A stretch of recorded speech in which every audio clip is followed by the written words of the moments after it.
How to replace a 2020 Ford Escape 3-button flip key remote battery. Now here's Sergeant Locksmith to show you how. All right, let's go ahead and change the battery out on our 3-button flip key remote here. For this task, you will need a flat tip screwdriver, so let's get started. First, let's open it up. After you open it up, you'll notice where the key sits in here, the back side of the remote. This doesn't have the Ford emblem. Yours will, hopefully. If you look right in here, there's a little indentation. Push that, and you should twist a little, and she'll pop out. Once she does that, lift it open.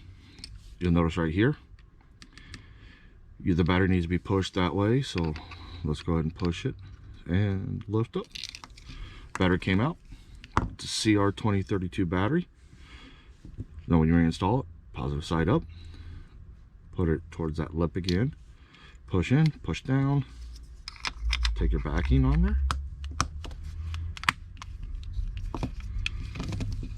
and there you go. You did it. Thanks again for watching. Leave a comment down below, give us a thumbs up if we helped you. Have a good day.